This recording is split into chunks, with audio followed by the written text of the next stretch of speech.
This week, we're starting our fourth mode of writing, our fourth rhetorical mode, which is argument, and it's one of my personal favorites.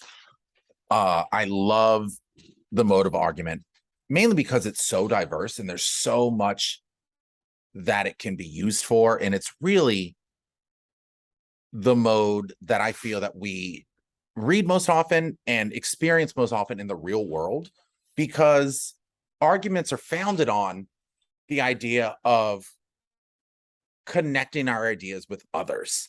And for me, that's one of the primary goals of writing, is specifically communicating with a particular audience. And when we talk about argument, the term as we use it in writing is a bit different than in our everyday conversations, right? If we're just casually speaking and say, oh, I'm involved in an argument, or I've had an argument, it often refers to a disagreement, right? Or a fight or something of that nature. And it's hard to kind of separate in our minds academic arguments, because they're not that, right? They're really, how I frame an argument is the idea of persuasion. We want to convince an audience of something. And to me, that is the goal of an argument, not necessarily to win or to get in a, or to prove our point, but really to be persuasive. And we'll look at that a little bit this week. So let me go ahead and share my screen. This is just our first introduction to argument. We'll look at it a little more at the structure and different ideas of logic next week. But this is really just kind of introducing us to the idea. And arguments are founded on reason. And we'll talk way more about that next week. But the idea, they have to make sense, right? It's, we make a statement or want to persuade someone of a point or get them to see where we're coming from. And we support that with reasons that are logical, hopefully, right? Good writing has logical reasoning. And we start that with a claim. Some people call this a thesis, in other modes of writing. I like to refer to it as a claim, because it is the position we're taking that we're then going to support, right? So if I'm discussing with my neighbors and they want me to not have a pool because they say it's dangerous for their kids or whatever, if I say that, not that I have a pool, but if I say that swimming pools are safe so long as they're properly fenced, that is a claim, right? It's my main point that I'm making to my neighbor and the position I'm taking. For a claim, something very, very important to think of, a claim must be arguable. And we're going to talk about that further in a little bit. After we make our claim, that is where we support it with evidence and reasoning and facts and figures, examples, expert testimony, historical documentation, or our own personal experience. A lot of people don't quite realize when we're writing formal academic arguments that our own experiences can quite often support our point, right? In our body. Oh, so a little bit about claims. They're the basis of our argument. They answer the question, what are we trying to prove? In our academic writing, claims often appear as thesis statements. And this is certainly true of many of the formal essays we write. However, in some professional essays, the claim is implicit, meaning they never directly state it. We kind of infer what they're arguing about. Like, think of Joan Didion's On Going Home. While she's sitting there, or let's stick with On Going Home, she's talking about how she feels isolated from where she brought up and she's changed. She never flat out says that, right? She uses her narration and all these other things, her descriptions, to convey that argument. Something very important to keep in mind, a claim is not simply a subject or a topic, but it's an assertion or a proposition that states the argument's main idea or position. It must be arguable, meaning that it states a position that is able to be agreed or disagreed with by an audience. Effective claims are usually developed only when a topic is explored through study or research, whether that research is our own personal experiences or not. Only after you are able to effectively take a position and make a claim. So keep in mind that a claim has to be arguable. So if we look, many schools have single-sex classrooms, meaning that, like, think of like Catholic schools that are all male or all female. Is this a claim? No. right? You can't argue that. Like, it's a statement, right? Many schools do have that. Look at the second one. Single-sex classrooms have been around for years, especially in private schools. Also not a claim, right? It's a fact. That's true. Single-sex classrooms are ineffective because they do not prepare students for the realities of the workplace. Not only are you identifying that they exist, you are saying you're making a judgment about them, that they are ineffective. Why? Because they do not prepare students for the realities of the workplace, right? And so the rest of this essay, if this is our claim, is going to use this claim to connect all of their evidence back, right? They're showing that it is ineffective and that the reason is because of how the real world is in the workplace, right? That it's co-ed. And I often see in arguments things that seem like they could be arguable, but are not, because because no one rationally can argue with them. For instance, smoking is unhealthy for you or potentially unhealthy, right? That is not a claim. That's not an argument, right? Because it is a fact, right? Or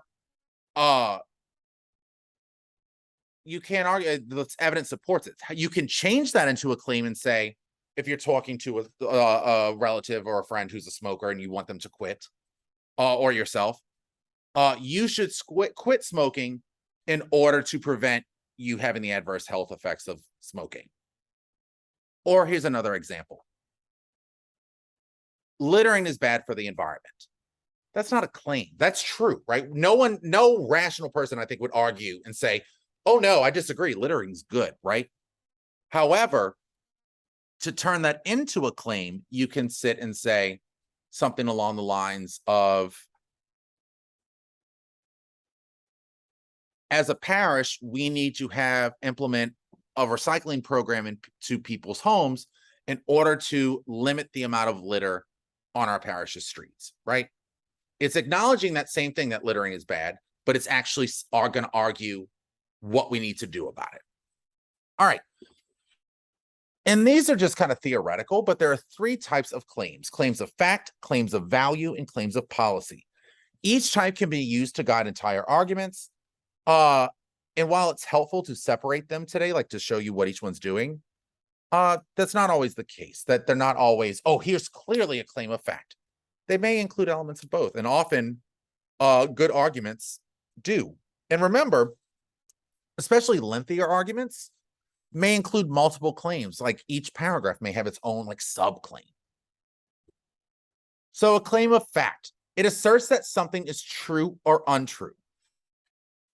Going back to what we just talked about facts not being claims, these are not about facts themselves. It's not the same as factual information. Rather, it's an arguable thing, right? Like, so the saying something is true is not the same as something being true, right?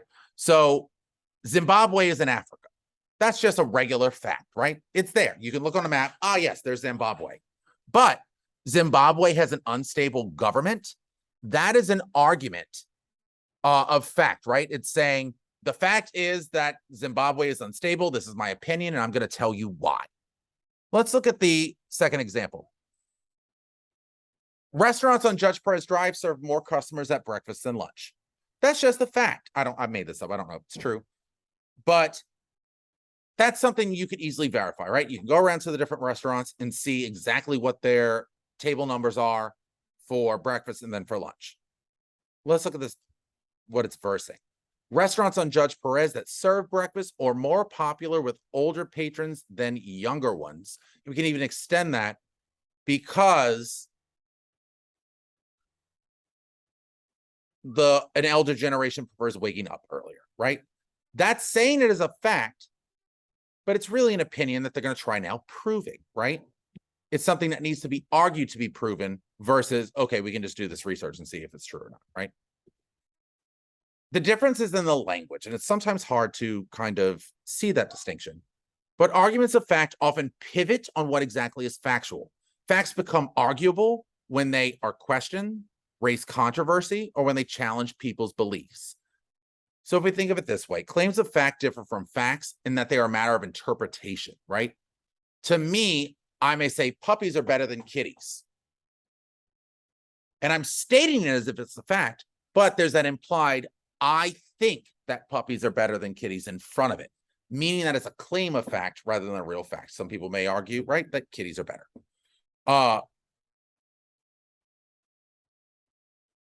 Claims of fact can also be arguments about the definition of something, such as what type of essay something is, or what categorizing things. Literary analysis, right? If we're in a literature class saying this symbol represents this, so this character is this type of character. The only type of fact that can also be a claim of fact is when new research, data, or information is new and controversial.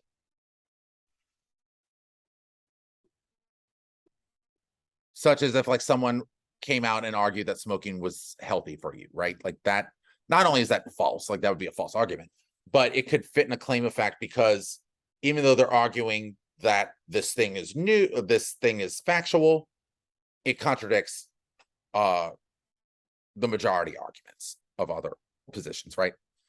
The second is a claim of value. It's the most common in our daily lives. We use it all the time.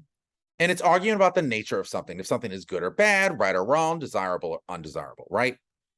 Claims of value are personal judgments based on taste, but they can also be more objective based on some kind of other criteria. So an example of a claim of value, Ryan Reynolds is the best leading man in Hollywood, right? Straight up, that is a claim of value. I'm saying that he is the best actor in Hollywood. I'm not, I'm just using him as an example. Versus The Rock is the highest paid actor in Hollywood and his movies make more money. That's just straight up not a claim, right? Like that's something that can be proven if we look and see how much money he makes and if his movies make more money than other actors.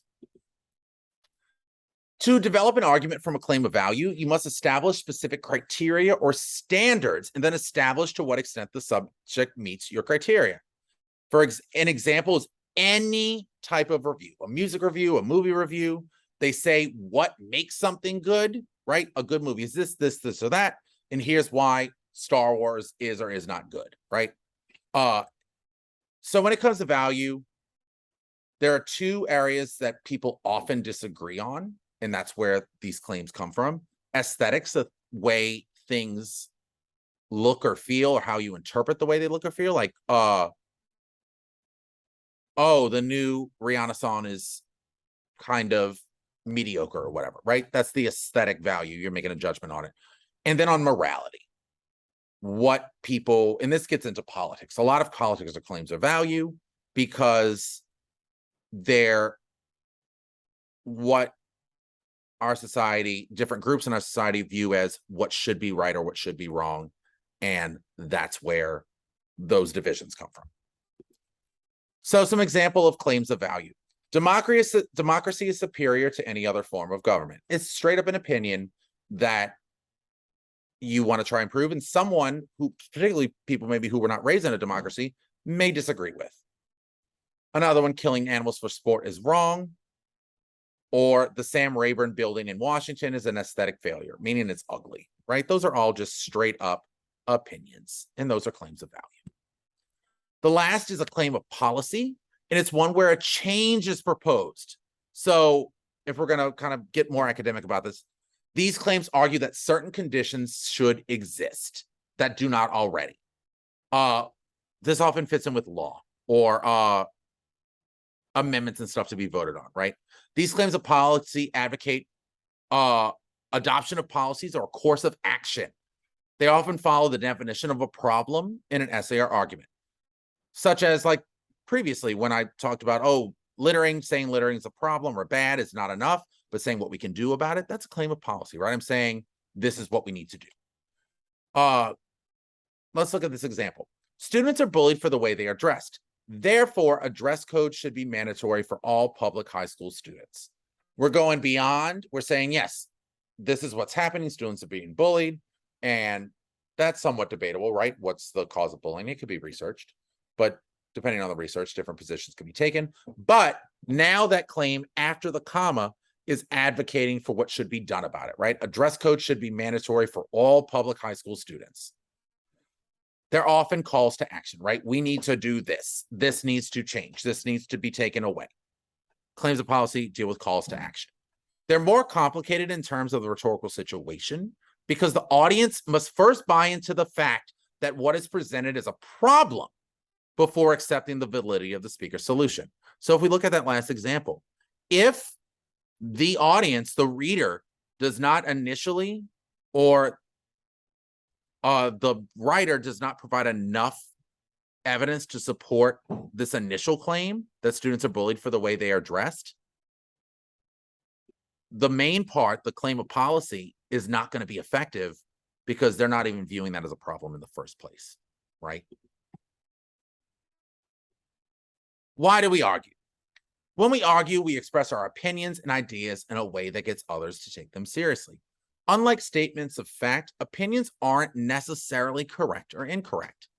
The ultimate purpose of a good argument is not to convince others that your claim is absolutely right or wrong. Rather, it's to demonstrate that it's plausible, worth listening to, and maybe even acting upon. In fact, many arguments ask the reader to explore an issue, not just accept or reject a particular claim, right?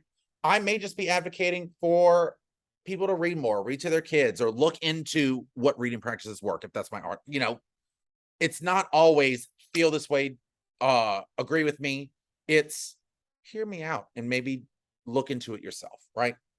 Exploratory arguments are intended to open up discussion, to help us gain new knowledge, and even to lead to some kind of consensus. All right, this concludes our first introduction to argument. You're gonna read 2 very short arguments this week and kind of look at how they're structured. And then next week, we're gonna look at more particulars when it comes to argument. Have a great week, everybody.